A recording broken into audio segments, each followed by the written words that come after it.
Aku 6 bulan terakhir itu didiagnosa sakit kritis ya, salah satu sakit kritis autoimun di usus. Apa nih, orang bilang makan sehat, aku udah makan sehat. Orang bilang olahraga, nggak usah kerja, nggak kerja 2 bulan. Jadi aku benar-benar ikutin semuanya, tapi ya tidak ada perubahan. Ternyata memang bukan itu masalahnya.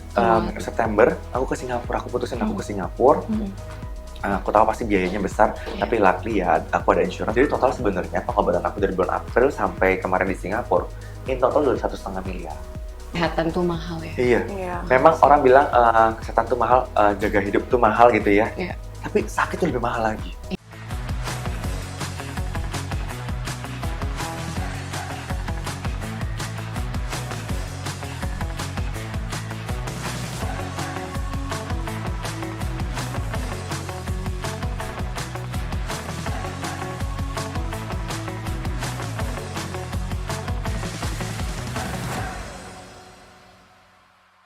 Hai Graners, Money Talks episode ketiga. Kali ini balik lagi tentunya bersama saya Renji, BVR Broadcaster under the brand of BVR Group Asia. Dan senang banget kita kembali menghadirkan narasumber yang luar biasa. Di sini sudah ada Kak Yonatan, Financial Advisor kita, dan juga Ibu Dian Desiana, Director GLC dan juga Managing Director. Halo. Semangat pagi, ya Pagi kan? Masih udah cerah, semangat ya gitu kan? kan. Ini masih pagi loh syutingnya. Iya, anyway, sama settingan kita juga colorful banget ya Iya hari bener ini. ya, Karena kita semua lagi warna ada kayaknya ya. Biar fresh dong, ya kan? Biar tambah kelihatan awet muda. Betul. Kita semua masih 21. Oh baik, forever 21. forever 21. Boleh brand ya? Boleh tuh kalau mau endorse. Dia masih ada space nih. Aduh, gimana nih kabarnya? Kemarin kita udah sempet nggak ketemu berapa lama kayaknya. Bener. Jadi kemarin aku sempat sakit, ya kan. Jadi tahun ini tuh aku bergelut sama sakit penyakit yang didiagnosanya tuh parah-parah banget. Jadi aku 6 bulan terakhir itu didiagnosa sakit kritis ya, salah satu sakit kritis autoimun di usus. Dan itu dari bulan April aku tuh lakukan pengobatan dan aku operan tuh hampir setiap bulan dong. Jadi kayaknya aku tidak ada bulan sampai bulan September itu aku nggak pernah putus perawatan. Setiap bulan itu aku masuk rumah sakit 2 minggu. Nah itu aku sampai stres banget. Aku udah berobat loh padahal di Indonesia pertama kali, terus aku berobat juga di Malaysia. Tapi nggak ditemuin sakitnya apa. Akhirnya Sampai gitu. bener, sampai Di titik Indonesia. aku ke September, aku ke Singapura. Aku putusin aku ke Singapura. Aku tahu pasti biayanya besar, tapi luckily ya aku ada insurance. Cuman kan maksudnya di sana itu kita harus spending yang siapin uang yang besar ya dalam arti kalau saya ada sesuatu yang nggak di cover, terus hotel dan lain-lain mahal banget kan. Aku mikir ke sana, tapi kemarin aku udah nggak kuat, udah aku berangkat ke Singapura aja deh. Akhirnya aku sebulan dan ternyata bener dong diagnosanya salah. Aduh. Jadi Di saya Indonesia salah. nggak ada kena autoimun di usus gitu. Tapi ya sudah Tapi udah ternyata kado. penyakitnya Ada sejenis polip di usus dan memang ada peradangan dikit, tapi bukan yang aktif di dinding ususnya. Dan sekarang aku udah bebas dari obat dan aku kayak orang normal yang sebelum aku sakit gitu loh. Oh, berarti sebelumnya itu pas sakit konsumsi obat terus? Satu Maksudnya hari. waktu pas diagnosa awal ya? Aku 1 hari itu minum 3 kali sampai 4 kali imunodepresan. Jadi imunnya tuh ditekan terus. Waduh. tapi sekarang udah jauh lebih baik ya. Aku ngerasa hidupku kayak nggak pernah sakit, bahkan aku kayak nggak pernah ada GERD lagi, nggak pernah ada diare lagi kayak gitu. Jauh. Jadi bener-bener kayak aku hidup kembali. kayak 5-10 tahun yang lalu lah. Iya. Sehat banget aku ngerasa gitu. Iya. Dan memang kan kalau bukan ini ya, maksudnya kalau kita lagi sakit tuh kan mentalnya yang sebenarnya Bener. kepukul banget Bener, ya kan? bener. Aku kayak Capek, kepikiran. kesel dan gitu nggak kan? pede loh ketemu orang. Oh gitu. Sampai ada di titik kayak nggak pede. Nggak mau pede ketemu orang karena diagnosa itu kan kayak kita divonis ya. Kamu Iya. sakit ini seumur hidup dan kamu harus minum obat dan kamu setiap bulan akan masuk rumah sakit kayak what gitu loh. Aduh, sedih Iya. banget sih. Jadi kan kayak sesuatu yang tidak enak gitu ya. Tapi aku sekarang udah sehat lagi. Udah fresh banget ini. Kalau ngomongin gue nih, nggak usah. Makanya. Cuma memang tadi pas dengar ceritanya tuh kan ya sempat jadi repeater guest rumah sakit ya, Yes. gitu, Yes. bolak-balik terus Bener, gitu bener. kan. Itu kan kayak yang pasti berasa banget gitu. Iya, bener. Ya Iya. kan? Sebetulnya bukan mau ngelihat cerita sedihnya sih, cuma berarti perjuangannya tuh udah sampai banyak banget yang dilakuin gitu. Yes, sampai aku ke dibilangnya ada gangguan kejiwaan, aku sampai ke psikolog, aku psikiater, aku hipnoterapi, aku lo nggak ada apa-apa, dokternya sampai ngomong kamu fine, kita nggak menemukan apa-apa gitu loh, terus gitu. kita harus sampai cari apa lagi gitu, Iya. sampai aku lakukan itu ke dokter terkenal di Bali loh, gitu, sampai di tahap seperti itu. Jadi apa nih, orang bilang makan sehat, aku udah makan sehat, orang bilang olahraga, nggak usah nggak kerja 2 bulan. Jadi aku benar-benar ikutin semuanya, tapi ya tidak ada perubahan. Ternyata memang bukan itu masalahnya, gitu loh. Sampai akhirnya diterbangkan ke Singapura, baru ketahuan sebenarnya apa. Dan di mana tuh kerjaan lagi padat-padatnya, aku bilang udahlah, aku taruh dulu, aku nggak mau pegang, aku maunya berobat dulu deh. Gitu. Kesehatan tuh mahal ya. Iya. Memang orang bilang kesehatan tuh mahal, jaga hidup tuh mahal gitu ya. Iya. Tapi sakit tuh lebih mahal lagi, gitu. Karena kita sacrifice kerjaan kita. Betul. Nggak bisa kerja loh, kayak gitu kan. Nah mungkin ini sih disclaimer aja ya, bukan berarti juga maksudnya fasilitas medis di sini nggak baik, bukan. Tapi ini adalah fakta, maksudnya apa yang dialami. Jadi kita hanya berbagi aja. Jadi maksudnya kita mau disclaimer dulu bahwa itu tidak ada kaitannya dengan apapun medis yang terjadi di sini. Benar, setuju. Ya kan. Tapi maksudnya juga untuk pelajaran bahwa kadang-kadang mungkin ada penyakit-penyakit yang belum bisa terdiagnosa awal, ya kan. Dan memang mungkin ternyata perlu second opinion gitu.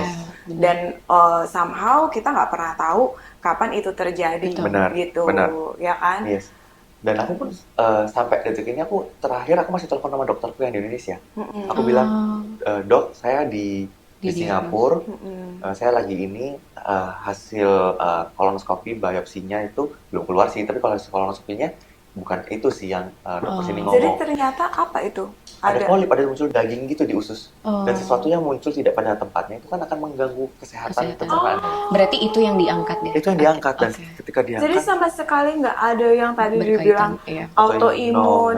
Oh my goodness. Jadi aku sampai akhirnya aku tetap report sama dokterku, penanggung jawabku. Karena menurutku aku tuh percaya sama dokter ini. Dan aku yakin dia tidak salah. Cuman balik lagi, ada beberapa yang kita tahu ya, maksudnya setiap orang kita punya cell phone masing-masing ya, tapi tipenya, terus ada sesuatu yang mungkin saya nggak ngejudge di Indonesia nggak bagus, betul. Karena menurutku bagaimanapun Indonesia udah bagus gitu, cuman mungkin di tempat yang lain itu ada teknologi yang baru, yang lebih canggih kayak gitu. Nah jadi yang Sis dia tadi bilang ada ngomong kita punya second opinion, ya benar. Kita punya free will untuk kita mau kemana aja mencari untuk pengobatan kita lah ya. Gitu. Betul. The best. Betul. Dan ya semoga juga jadi masukan supaya ke depannya mungkin kita bisa menambah teknologi yang bisa jauh lebih baik lagi ya. Dan it's a good things that Koyoyo masih discuss juga sama dokternya di sini. Jadi at least dia tuh tahu gitu. Karena in case nanti menemukan lagi gejala yang sama, ya kan, atau indikasi yang sama sama pasiennya, udah dapat pernah dengar experience yang terjadi sama Koyoyo gitu, ya kan? Jadi bisa jadi study case juga gitu loh. Dan dokterku aku sangat banget ya, dokter Indonesia tuh suka belajar loh. Iya. Jadi ini salah satu highlight yang aku bisa banggakan dengan dokter Indonesia ya. Mereka suka belajar loh. Yang penting, tapi somehow mereka tuh dinilai nggak baik itu karena apa? Kita sebagai pasien juga nggak mau ngomong sama mereka. Kan kalau aku open, aku berobat ke Malaysia, aku open, aku berobat ke Singapura. Ada yang takut ngomong gitu loh. Nah kalau aku kasih datanya semua ke dia, dok ini hasilnya semua. Oke, dia pelajarin, oke, berarti aku next harus kayak gini. Jadi ketika kita sakit, dia tahu apa yang harus dilakukan. Oh, that's very nice. Communication is the key sih. Benar, jadi mau apapun yang kita kerjakan ya, Kak, mau kesehatan, apapun itu, harus komunikasi sih. Betul. Dan sebenarnya kalau misalnya bagusnya lagi karena Koyoyo komunikasi sama dokternya itu adalah pada saat nanti pengobatan itu atau apapun dilanjutkan di sini, medical history-nya tuh tetap ke-record juga gitu. Karena Koyoyo share gitu sama dokternya di sini gitu, ya kan? Iya, benar, setuju banget. Itu sih. Tapi aku sekarang udah sehat dan aku bangga banget. Aku selalu kan, senang banget gitu. Karena memang kita sempet kangen saat kita kaget kemarin juga lihat story-nya kan. Ya ampun, kayak beneran. Tapi dia hebat sih. Di rumah sakit dia masih Zoom meeting. Iya lagi. Dahsyat banget deh. Jadi kita Zoom meeting waktu itu terus dia sempet yang gimana di Singapura gitu, terus dia menunjukkan lah lagi di tempat tidur yang mewah, ya kan, di salah satu rumah sakit mewah di Singapura. Kita ya gila keren banget gitu. Tapi itu nggak apa-apa tuh gitu, karena dia sambil zoom gitu. Ya ampun. Ya itu di Singapura aku benar-benar seorang diri loh. Datang, ketemu dokter sendiri, masuk rumah sakit sendiri, keluar sendiri. Terus dokter nanya ada keluarga nggak ada gitu. Oke, dan kita aktifkan AI di sini. Jadi kalau if something happen to you, kita akan langsung datang ke sini. Terus semua ada rekamannya. Jadi kece banget. Jadi ada AI. Jadi kalau kita sampai tergeser sedikit gitu ya, langsung alarmnya langsung nyala, terus susternya datang langsung. Wow. Jadi kita kayak butuh ada kayak pendampingan orang tapi kayak nggak ada orangnya. Jadi ada. Gila, itu keren banget itu sih. Teknologinya sekarang ya kan. Tapi no wonder sih, memang dia rumah sakit termahal di Singapura. Dan dokternya cuma praktek di rumah sakit itu ya. I have no choice. Oke. Dan aku shock dong, per malamnya hampir 20 juta.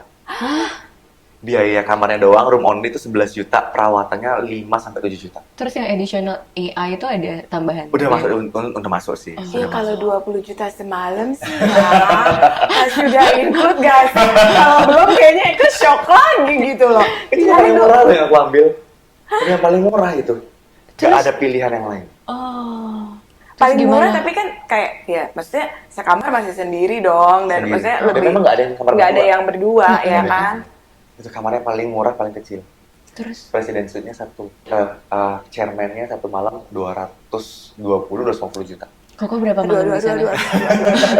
Aku untungnya nggak lama-lama sih, aku cuma 3 hari 2 malam. 3 hari 2 malam? 3 hari 2 malam. 3 hari atau 4 hari ya? 3-4 hari lah. Tapi itu baru kamarnya aja, belum include dengan tindakan dokter dan operasi juga kan? Sempat operasi juga kan? Berarti untuk pengangkatan polipnya itu. Benar. Total di sana sekitar, itu rumah sakitnya doang 500 juta. Rumah sakit total 500 juta tuh rumah sakit aja. Belum biaya hidup di sana kan? Hidup, hotel, tahu mahalnya kayak gimana. Aduh. Mau murah berarti tinggalnya di daerah tempat yang not good lah ya. Iya. Kalau kita mau prefer yang tempat yang bagus. Ya, sulit sih. In total aku spending di sana tuh nggak kurang 700 sih. Dan ini paling nggak rumah sakitnya daerah Orchard gitu nggak sih? Yes. Iya. Di Orchard, nggak boleh sebut mereknya. Boleh. Mungkin kalau yang mau ke sana ya kan di Mount Elizabeth toh. Di Mount Novena aku. Oh, oke. Di Novena, iya. Gitu sih. Wow. Karena dokternya cuma ada sama ya. Ini aja aku harusnya minggu depan berangkat lagi ke Singapura. Karena last control. Dan dokternya enak tau nggak? Menjamin 6 minggu lu bakalan sembuh. Digaransi dong. Terus tapi udah sebelum 6 hari udah sembuh? 6 minggu. 6 minggu? 6 minggu. 6 minggu lu bakal sembuh. Dan gue 1 minggu dia bilang, 1 minggu lu akan suffering dengan perut lu nggak enak. After 1 minggu, everything fine, lu kayak bakalan kayak orang biasa aja. Dan semuanya benar? Iya, 6 minggu lu datang kontrol aja. Abis itu, lu udah nggak usah ketemu gue lagi. Berarti dia udah tahu bakalan after surgery-nya itu apa yang dilaluin gitu ya? Yes. Aduh. Gitu. Tapi aku lagi mikir itu uangnya dari mana? Kayaknya lagi ngomongin money talk. Iya, betul banget. Dan itu kayak mikir gini, emang itu di cover sama asuransi ya gitu? Itu semua di cover semua? Di cover. Semua? Untuk total tagihan rumah sakit aku di cover full. Berarti 500 juta 100%, iya. 100% di cover? 100%. Jadi total sebenarnya pengobatan aku dari bulan April sampai kemarin di Singapura, in total udah 1,5 miliar. Wow. Tapi itu klaim langsung dibayar? Kalau untuk di Singapura, aku ngomong nggak bawa brand asuransi apapun ya. Ada beberapa yang masih membuka, tapi mereka tuh merujuk dengan aturan yang sangat ketat. Jadi ada clinical pathway-nya yang harus diikutin. Gitu. Dan beberapa kita nggak bisa kayak di Indonesia, kita mau ke rumah sakit A, bisa langsung cashless, bisa langsung dibuatin, kan enggak. Jadi kalau asuransi di Indonesia sekarang itu aturannya, dia merujuk pada dokternya. Dokternya di mana. Kalaupun ada yang rumah sakit, biasanya rumah sakitnya government punya. Jadi kita harus melihat clinicalnya, pathway-nya mereka ini bagaimana untuk klaimnya. Jadi aku waktu itu udah memutuskan, perutku udah sakit kan, aku nggak memikirkan cashless lagi. Jadi kemarin aku langsung pakai reimburse ya. Gitu. Betul. Karena kalau kita mikirin untuk kesehatan udah nggak mikirin deh. Kita kerja segala macam pasti spending untuk berobat udah pakai duit deh. Tapi sekarang lagi ongoing, harusnya prosesnya paling sekitar 5 hari lagi udah cair klaimnya. Betul. Cepet Gitu. ya. Karena kan kita kan clean case kan. Betul. Iya. Gitu. Itu reminder banget nggak sih ya? Maksudnya gini, kita kadang-kadang sehat masih banyak banget komplainannya gitu. Padahal tuh sehat aja udah berkat banget kan. Bener. Dulu aku kalau ke Singapura ya sis, sukanya shopping, kita belanja apa barang-barang branded gitu ya. Sekarang gue berubah dong ke Singapura. Gue ke toko suplemen, gue langsung beli 2 tas gitu kan, suplemen, gue belinya suplemen semua, nilainya setara barang branded. Beneran. Tapi akhirnya pola hidup gue yang berubah karena gue udah ngalamin kan, ngalamin sakit yang kayak gitu, gue gak mau lagi. Tapi sebenarnya penyebab awalnya tuh kenapa sih? Karena apa? Karena gue suka kuliner. Dimulai dari karena gue suka kuliner, gue kena amuba. Gitu. Dan amubanya ini sifatnya ngerusak usus. Jadi dialah yang akhirnya ngerusak usus terus jadi sampai terbentuk polip itu. Polip itu kan kayak daging jadi gitu ya. Iya, karena kan luka kan. Gitu. Dan itu polip itu nggak bentuk dalam setahun loh. Itu puluhan tahun kebentuknya. Jadi gitu. Iya, berarti ini kayak aku karena suka kuliner ya kan. Iya, jadi mikir, aduh, ini puluhan tahun. Bener. Teman-teman aku tuh tahu banget aku suka kuliner. Dan yang street food banget, maksudnya kayak emang kotor atau gimana? Gak bisa ngomong ya. Kita tuh ngomong karena amuba yang aku dapetin itu dari sayur-sayuran justru. Padahal kita semenjak pandemi itu kan belajar hidup sehat ya. Iya, kayak lebih banyak makan sayur, makan yang salad, yang sehat-sehat lah ya. Justru dari itu aku kenanya. Dan ternyata, dirimu tahu nggak, dibunuh pertama kali bulan April, itu nggak mati. Ternyata hidup lagi waktu bulan Agustus. Jadi amuba itu susah mati. Gitu loh. Ada nggak amuba di perutku ya? Harus dicek sih. Harus dicek. Dan ceknya tuh nggak bisa ngomong, kita sekali cek langsung ketemukan hasil X. Kelihatan ya. Aku ngomong lagi balik lagi di awal. Susah untuk kita namanya sakit di usus. Karena dokter yang pegang usus itu dia mengambil resiko bahwa dia akan dicap jelek. Karena apa? Sekali lakukan tes itu belum tentu ada hasilnya. 2 kali belum tentu ada. Bisa jadi ketiga, keempat baru ada hasilnya. Jadi nggak se-eksak itu. Iya. Ya, tapi balik lagi ya. Pokoknya kuncinya adalah kalau kita sakit, gue pribadi, gue punya kebebasan untuk gue mau pergi ke Eropa kek, gue mau ke Australia kek, mau ke Amerika kek, gue tetap di cover karena mau dengan metode apa ya pasti gue udah punya jaminan bahwa gue sakit akan di cover. Gitu loh. Memang udah ada proteksinya gitu ya. Dan itu gue sudah sadar sejak gue 17 tahun. Gue udah sekolah, gue udah beli asuransi. Wow. Beneran deh, gue bukannya hiperbola ya. Agent gue tuh tahu banget gitu loh. Tapi apa yang membuat Koyoyo tuh bisa berpikir gitu di umur 17 tahun? Karena gue liatnya teman-teman aku yang dari culture barat ya, kayak kawan bule-bule itu kan, kayak mereka sudah kayak injak satu tempat atau apapun itu yang mereka kerjakan udah mau diasuransikan gitu loh. Preventive actionnya lebih tinggi ya. Iya, dan aku sekolah di Bali kan. Dan aku pikir teman-teman aku seperti itu dan aku pikir ya aku juga harus punya kayak gitu loh. Iya. Karena lingkungan berarti ya. Bener gitu loh. Aku cuma sisihkan sekitar 5-6 juta per tahun.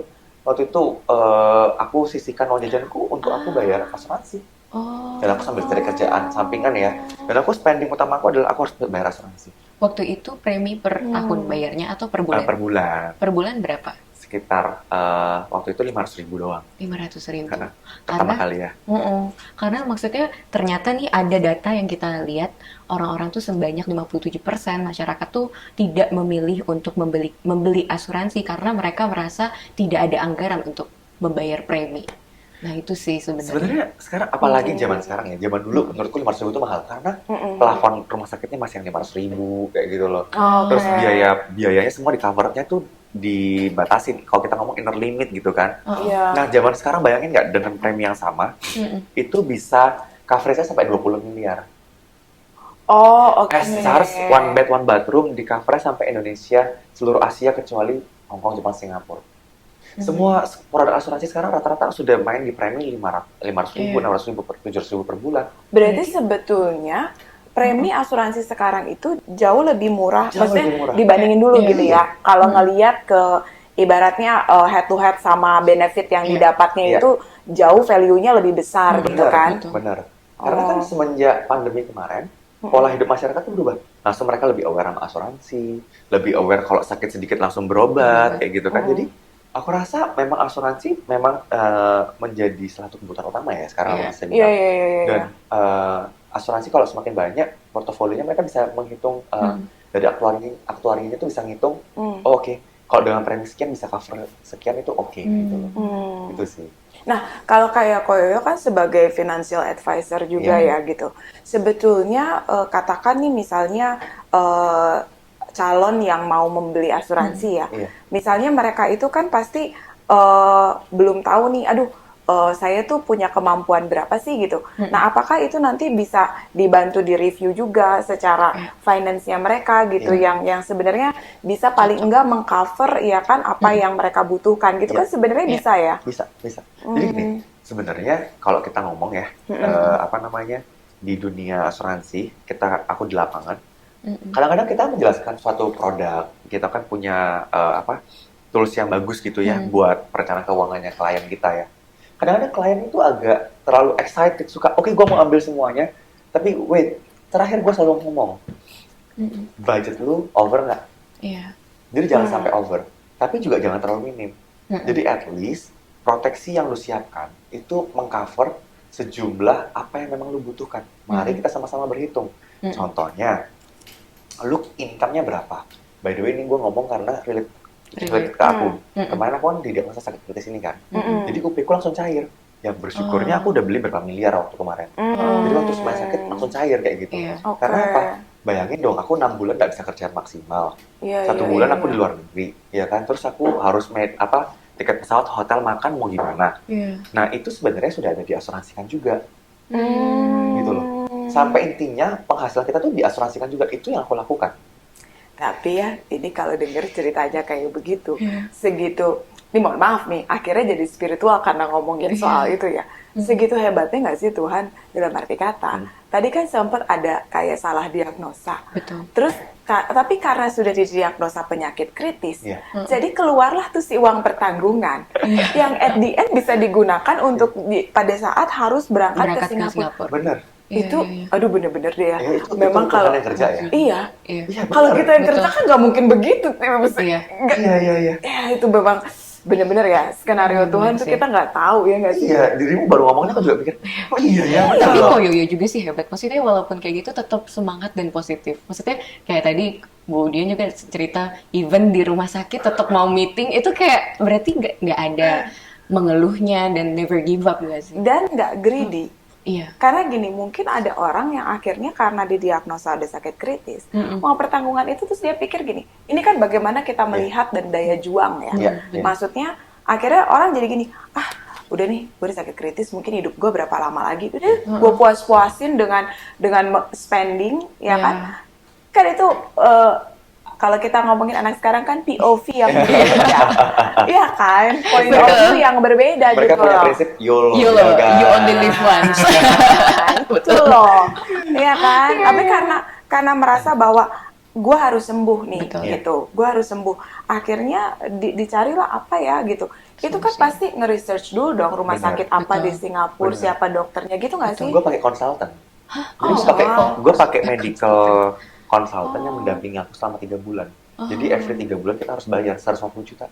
Nggak murah. Konsultannya aja 150 juta. By the way, konsultan itu ditanggung juga asuransi nggak sih? Itu aku bayar sendiri. Karena aku jujur aku butuh banget pendampingan medis yang dokter setiap hari itu bakal telepon aku nanya apa kondisi kamu, mereka catat. Jadi kayak nanti ketika kita mau ketemu dokter, kita berobat di mana ya, mereka akan langsung buat summary setiap harinya kita gimana. Jadi kita nggak usah repot untuk hal tersebut, dan dokternya yang cocok untuk menangani kita, mereka akan carikan. Gitu. Dan itu mahal memang gitu. Tapi karena balik lagi ya, kan satu aku pikir UP ku udah cair. Terus aku pikirkan juga untuk namanya pengobatan aku butuh konsultan nih. Jadi intinya aku mau ya sesuatu yang terbaik lah gitu. Nah, kadang gitu. Kenapa tadi saya bilang begitu? Banyak orang itu tidak, maksudnya gini, asuransi itu digunakan untuk cari untung. Dalam arti kata, oh dia masih, padahal kan bisa digunakan juga untuk hal-hal yang memang bisa mensupport kita mendapatkan treatment yang jauh lebih baik gitu kan. Setuju. Gitu. Ya itu yang aku lakukan sebenarnya. sama yang tadi bilang ke klien, gimana? Aku selalu mengedukasi yang sama. Ketika kamu punya income berapa per bulannya, berapa per tahun, berarti kita harus mengasumsikan 10 kali income kamu harus pegang ketika terjadi resiko. Dana Itu darurat. pakai hitungan yang basic ya. Aku nggak pakai ilmu financial ini ya, ilmu keuangan ya. Aku nggak pakai kayak gitu. Aku cuma pakai hitungan dasar. Kamu berapa kali ini? Income kamu setahun dikalikan 10, kamu pegang dulu deh itu. Kenapa? At least kalau sampai resikonya sangat kritis, ya kita nggak minta tiba-tiba maaf kena stroke, nggak bisa kerja. At least uang itu kamu masukkan ke dalam instrumen investasi dan bisa kamu hidup dengan bulanan itu dari bunganya. At least dengan sesimpel itulah. Aku nggak ngomongin nilai mata uang, nggak ngomongin bunga dan yang sedetail-detail itu. Tapi aku selalu membuat prinsip itu, hitungan itu. Karena itu yang aku implementasikan kepada diriku juga. Gitu. Itu sih. Wow. Iya. Emang, aduh. Tapi yang menarik ya tadi yang Renggi bilang itu apa statistiknya 57%. Yes. Nah, kemarin tuh kan terakhir kita sempat ngundang Bro Fuji ya sebagai financial advisor juga. Terus kan saya sempat bilang gitu, ternyata orang tuh kayaknya lebih banyak punya asuransi kendaraan daripada asuransi kesehatan, asuransi jiwa. Betul. Agree loh. Agree. Dan kita udah ada datanya di sini. Oh, ada menurut survei Populix 2023, 35% masyarakat lebih memilih asuransi pensiun dan 31% asuransi kendaraan. Nah kan tuh. Benar. Iya loh. Ini tuh berarti maksudnya lebih memilih daripada asuransi yang lain gitu? Iya, betul. Jadi di antara kan ada jadi pilihannya tuh ada asuransi perlindungan jiwa, ada kesehatan. Iya. Nah, kebanyakan dari 35% sama 31% tuh di kendaraan dan Itulah ya, karena kita tuh pensiun. selalu menganggap kita nafas itu besokannya gratis soalnya. Kalau kendaraan bayar, Benar. Benar. take it for granted. Iya, jadinya. iya. lebih sayang kendaraannya Iya daripada kan? Benar. jiwanya. Dan ini memang aku temuin fenomena di Indonesia. Nggak Indonesia, di mana aja lah ya. Iya. Di mana aja. Orang itu ngerasa bahwa hidupnya masih sehat, nggak butuh asuransi, dan masih muda, gitu kan. Terus, gue nggak perlu asuransi lah. Gue udah jaga makan gue, nggak perlu yang gitu-gitu. Tapi kalau mobil dan lain-lain, mereka asuransikan karena mereka bilang, ya gue kan nggak tahu nanti kalau di jalan ditabrak gimana. Tapi mereka nggak berpikir kita dalam hidup tiba-tiba kalau kita amit-amit nih kita yang ditabrak bagaimana? Iya. Atau tiba-tiba kita nggak beruntungnya kayak aku kemarin masalah makan kena amuba. Berujungnya pada ususku nggak baik. Itu sebenarnya juga kecelakaan ya. Betul. Nah, sebenarnya itu yang terjadi di Indonesia. Di Indonesia lah kalau kita ngomong Padahal- banyaknya ya. Karena kita di Indonesia. Tapi sebenarnya ini fenomena yang terjadi di banyak negara. Iya. Padahal sejatinya memang, sejatinya kita yang sebagai manusia yang menghasilkan uang Bener. itu, maksudnya kenapa kita berpenghasilan kan dari diri kita dulu. Yes. Harusnya yang diproteksi adalah berarti diri kita sendiri. Benar. Ya. Karena kan sebenarnya kita kan kenapa sih asuransi mobil diasuransikan? Kenapa pensiun diasuransikan? Kalau aku point of view-nya aku yang ketemu klien-klien seperti itu ya, mereka selalu merasa mobil tuh kan ada nilainya terukur. Pensiun gue juga udah nggak kerja, berarti gue harus punya uang sekian. Mereka mengukur hal tersebut. Tapi yang mereka lupa adalah mereka nggak mengukur kesehatan mereka tuh berapa, Iya. diri mereka bagaimana. Kalau ada apa-apa sama mereka mereka ngomong asuransi kesehatan udah di cover kantor lah BPJS, udah bagus banget, monggo nggak apa-apa gitu kan. Tapi mereka lupa, mereka pencari nafkah utama. Kalau sampai nggak ada mereka, nggak ada kepala rumah tangga atau yang pencari nafkah utama, keluarganya gimana? Kalau ibarat rumah kita rumah ya, tiangnya satu-satu diambil, rumah itu bisa Roboh. berdiri nggak? Pasti roboh. Iya, betul. Belum tentu loh pasangan kita itu bisa bekerja seperti kita. Yes. Betul. Mau punya bisnis triliunan, tiba-tiba istrinya cuma ngerti ngurus anak, ngurus rumah, nggak ngerti kerjaan sama sekali, ambil alih perusahaan, belum tentu perusahaan sustain. Bisa beresiko dong. Jadi kita harus membuat pilar bayangan untuk menggantikan posisi kepala rumah tangga ini, gitu loh. Dan solusinya ya dengan berasuransi itu. Asuransi jiwa, asuransi kesehatan, asuransi sakit kritis itu salah satu tools yang kita pakai. Dan itu kenapa sih di Indonesia masih kencang untuk hal tersebut? Karena literasinya sangat minim sekali. Hanya 4%, 5% penduduk Indonesia yang punya asuransi. Literasi. Gitu. Literasi tentang manfaat asuransi itu sendiri. Tapi ada nggak sih kok, maksudnya kayak kan banyak nih kita punya asuransi itu ketika kita kecelakaan atau tutup usia kita baru bisa mendapatkan manfaatnya. Ada nggak sih yang nggak harus kayak gitu dulu loh baru kita bisa dapetin manfaat dari asuransi itu? Ada beberapa produk yang bisa. Jadi ada beberapa produk yang bisa memberikan benefit sejumlah uang langsung ketika jatuh tempo kontrak berakhir. Ada di Indonesia kayak gitu ya, kita punya, tapi tergantung karena banyak banget produk asuransi jiwa yang bisa disesuaikan dengan kebutuhan. Tapi kalau pertanyaannya Renggi ada nggak? Jawabannya ada. Termasuk kalau misalnya nanti saya misalnya mengasuransikan diri saya supaya nanti saya kalau misalnya mau melanjutkan pendidikan ke depannya itu bisa ada. Tapi memang asuransi pendidikan real itu nggak banyak di Indonesia ya. Gitu ya. Yang karena asuransi pendidikan itu sesuatu yang harus dijamin. Ya kan? Ada atau nggak adanya orang tua, pendidikan anak terjamin. Jadi kalaupun orang tuanya ada, pada saat jatuh tempo itu uang pertanggungannya akan keluar. Sesuai dengan apa yang tertera di dalam kontrak. Gitu sih. Sebetulnya ini pun yang menginisiasi, mungkin semua bertanya-tanya gimana nih awalnya Koyoyo bisa connect sama saya di GLC gitu ya. Karena memang dulu itu kita berpikir gini ya, selain tadi literasi tentang asuransi, ya kan, kita itu kan juga belum sadar bahwa asuransi itu juga part dari investasi loh, ya kan, investasi kita terhadap diri kita sendiri gitu, ya kan. Dimana ya tentunya kalau misalnya let's say asuransi jiwa, apa sih yang kita tinggalin sama keluarga kita pada saat kita udah nggak ada gitu. Nah, salah satu yang kemarin menjadi diskusi saya sama Koyoyo adalah gimana sih caranya nih misalnya, karena kan di GLC kita selalu ngomong nih, udah seberapa keras sih uang kita semua tuh bekerja buat kita. Iya kan gitu, karena kan selama ini kita taunya itu ya dari kecil tuh kan adalah harus pandai rajin menabung gitu kan. Itu jujur ada lagunya kan ya. Iya. Membodohkan masyarakat tau. Rajin yang itu ya. Apa ada yuk nabung apa? Maling bunga gitu. Nabung gitu.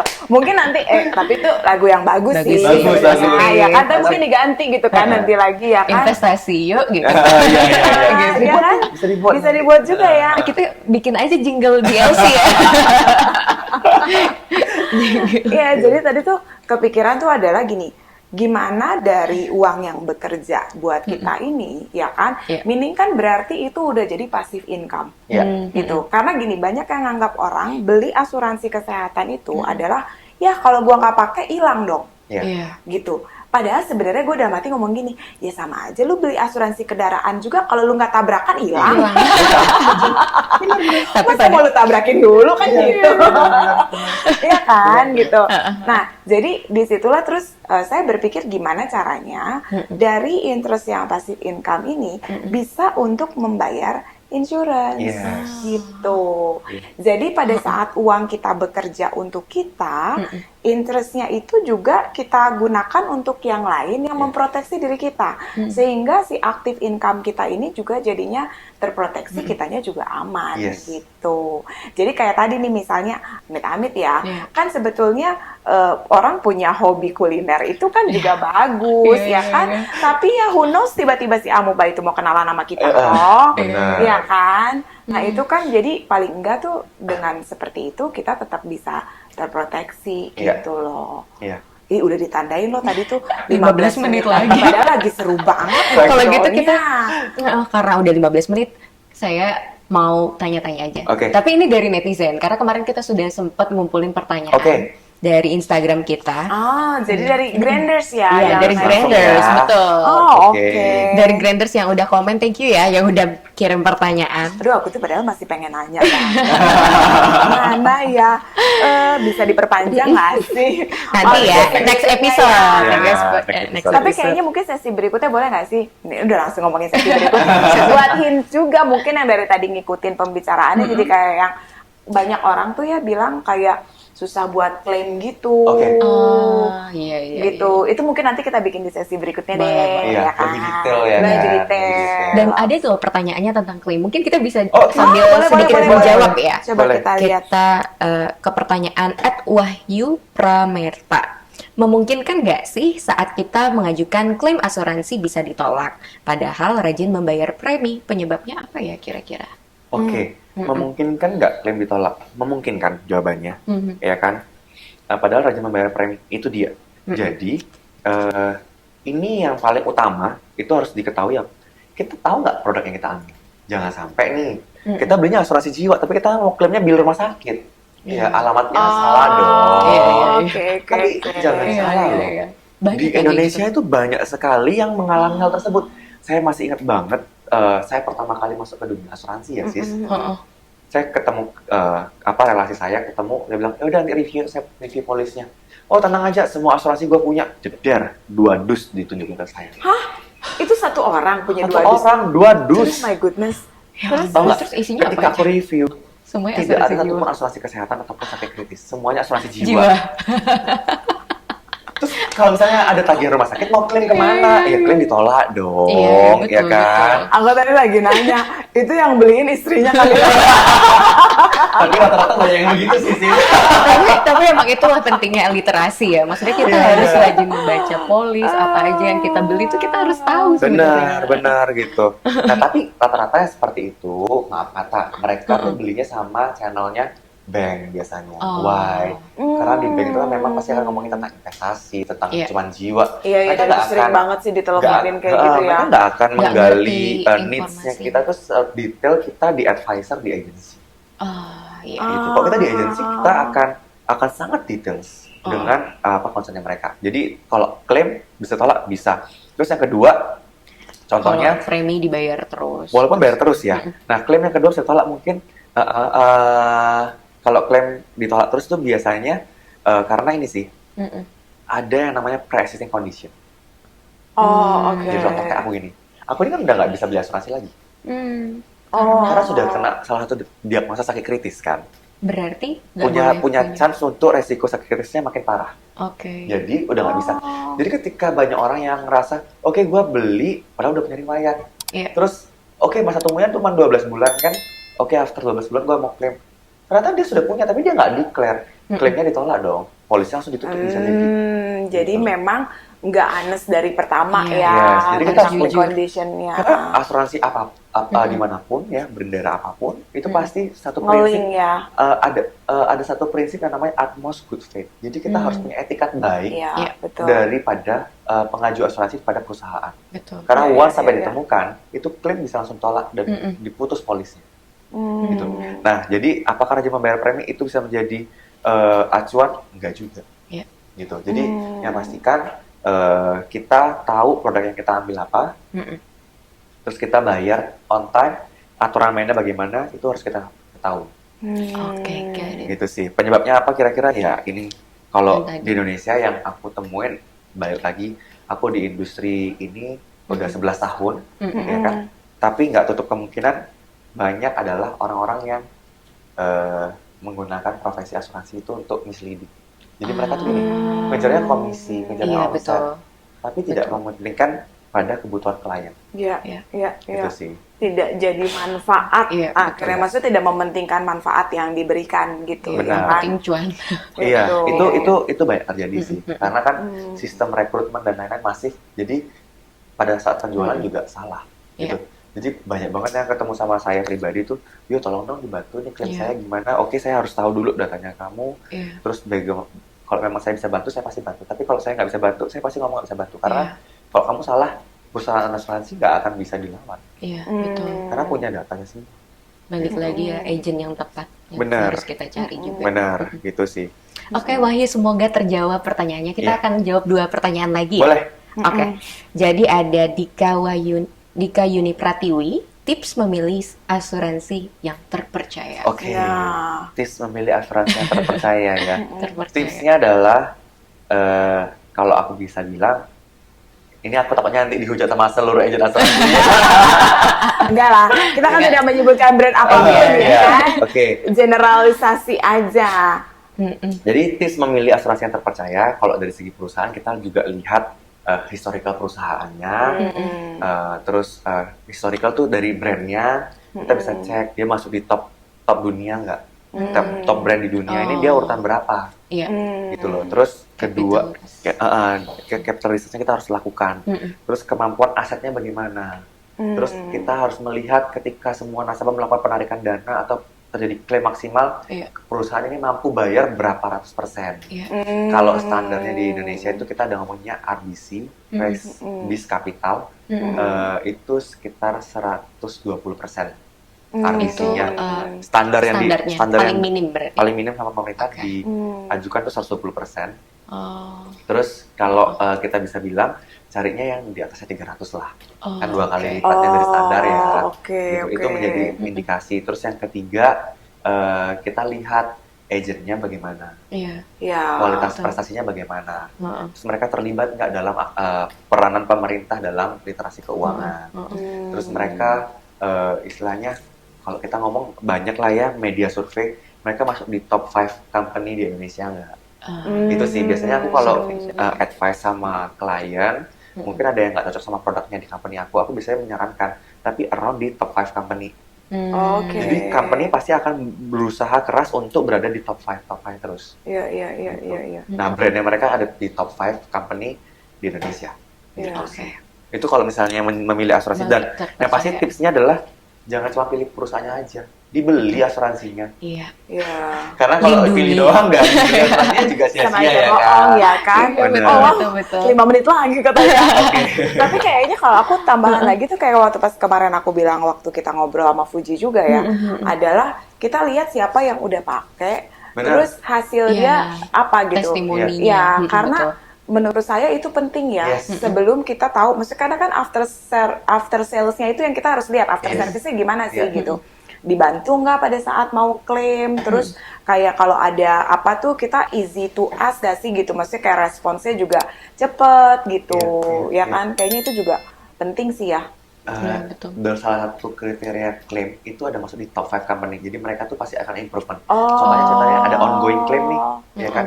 Kalau ada kekurangan, ada pendingan apa, biasanya perusahaan swasta langsung nelfon, Bapak, Ibu, ini ada kekurangan ini. Jadi kita update prosesnya di sini ya. Jadi tolong dibantu kalau misalnya ada dokternya untuk segera diisikan sehingga kita bisa memproses. Biasanya lebih ke dokumen. Jadi mereka akan proaktif.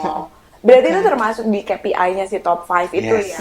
Jadi ada indikator media survei yang menyatakan ini klaim susah atau enggak perusahaan asuransi ini. Jangan sampai. Jadi asuransi kan yang dijual adalah bukti klaimnya. Betul. Asuransi apapun brandnya, pasti yang dijual adalah bukti klaimnya. Tidak ada yang lain, tidak ada bukan. Karena bukti klaimnya bukti nyata. Gitu loh. Benar banget. Oke, thank you. Tipsnya semoga Dika Yuni Pratiwi terjawab. Dan kita akan jawab satu lagi ya pertanyaannya. Boleh. Sebelum kita tutup. Pengen aku jawab sih semuanya, soalnya pertanyaannya. Bagus ya. Tapi nggak apa-apa, nanti yang pengen bertanya bisa langsung DM kita @grandlandcorp.id. Boleh. Oke, kita tanya yang untuk @anovia22, cara memilih asuransi sesuai kebutuhan. Ya, oke.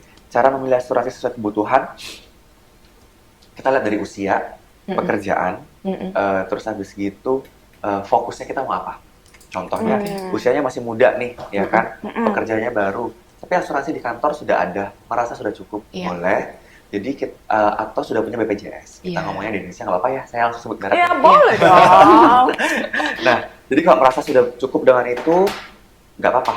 Pastikan punya yang namanya proteksi income. Atau yang kita ngomong adalah itu yang mengcover sakit kritis. Jadi CI benefit itu kita punyai sesuai dengan budgetnya kita. Terus yang kedua, kita harus mengetahui covernya apa aja.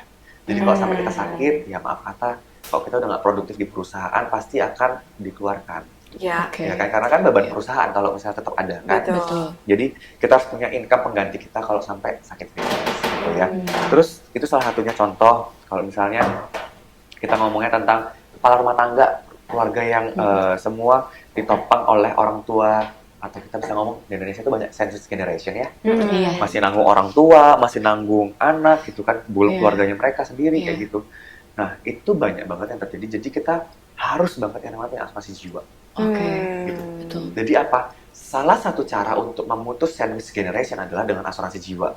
Jadi buat teman-teman di sini ya, kita harus granders gitu. Ternyata salah ngomong gitu kan. Granders. Untuk yang kita mengalami sandwich generation, itu kita harus punya yang namanya asuransi jiwa. Kenapa? Kita memutus rantai beban pada generasi kita selanjutnya. Jadi kita mau mewariskan apa? Bebankah atau legacy buat mereka? Gitu. Betul. Jadi kalau misalnya kebutuhan kurang lebih seperti itu, asuransi kesehatan itu juga menurut saya basic. Kalau kita ngomongin piramida yang paling dasar itu kesehatan, kedua CI, ketiga paling atas tuh jiwa. Baru namanya kita estate kayak gitu ya. Itu sih. Wah, terima kasih Ko Yoyo. Sama-sama. Semoga Novia dua-dua terjawab pertanyaannya. Boleh. Ternyata kita dari tadi udah di Kalau nanti mau discuss lebih lanjut boleh sama akunnya grandlandcorp.id. Yes, boleh DM langsung kita. Kalau punya cerita juga mungkin mau diceritakan pengalaman mungkin ya selama menggunakan asuransi mungkin atau kayak gimana boleh diceritakan. Boleh. So thank you so much Ko Yoyo, Budian, terima kasih banyak. Dan ini harus ada next episode-nya ya, soalnya pertanyaannya masih banyak. Sebenarnya judulnya hari ini tuh klaim ya. Iya. Kita belum bisa bahas kan terlalu banyak karena memang asik gitu kalau ngobrol. Iya. Ya kan? Tapi kita kan dengar tadi pengalaman yang sebulan di luar, terus dari sakitnya gitu. Kayaknya itu juga sharing experience yang mudah-mudahan juga bisa, bukan mudah-mudahan sih, kalau menurut saya yakin pasti bermanfaat ya kan untuk para granders. Karena aku pun jadi ngerasa gini, aduh iya juga ya gitu. Kadang-kadang tuh kita terlalu musingin hal-hal yang kecil, padahal ya kan nafas kita besokannya, kita sehat, itu udah salah satu banget yang paling besar yang wajib kita syukuri. Benar. Anyway, thank you for sharing your story. Iya, thank you banget. Ya, welcome. Aku berusaha seneng untuk bisa sharing karena apa? Ini salah satu yang aku bisa lakukan. Karena jujur aku kalau pas lagi doa aku gitu ya, aku gila Tuhan, gue bisa ngomong apa ya selain thank you sama Tuhan. Tuhan cuma ngomong, ya udah share ke orang-orang tentang bagaimana jaga hidup mereka, bersyukur, bagaimana berserah sama Tuhan ya. Kita ngomong secara kerohanian ya kan, tapi secara perencanaan keuangan bagaimana. Jadi kayaknya kejadianku ini kayak kompleks, paket lengkap yang aku bisa sharing ke orang-orang gitu loh. Dan itu yang membuat aku tuh jujur sebulan di sakit kemarin, terus puncaknya aku ngomong aku sembuh, banyak banget teman-teman aku di Instagram yang yuk ketemu dong, mau denger cerita kamu. Jadi iya benar sih. Jadi aku sampai sibuk banget dari pagi sampai malam. Buat teman-teman Ko Yoyo nonton aja podcast kita ya. Ceritanya sudah dokumentasikan. Iya. Cerita dong. Share aja linknya gitu kan. Iya benar. Gitu sih. Jadi itu yang membuat aku senang untuk sharing. Dan aku mau banget kalau kayak diundang, apalagi kayak gini ya, bisa sharing langsung banyak gitu ya. Itu mempermudah banget sih. Gitu sih. Thank you so much. Thank you so much, Renggi. Terima kasih. Sama Sisia. Sama-sama. Terima kasih banyak. Dan juga terima kasih Granders yang udah nonton kita sampai habis. Saksikan terus Money Talks di episode selanjutnya. We'll see you on the next one. See you, Granders.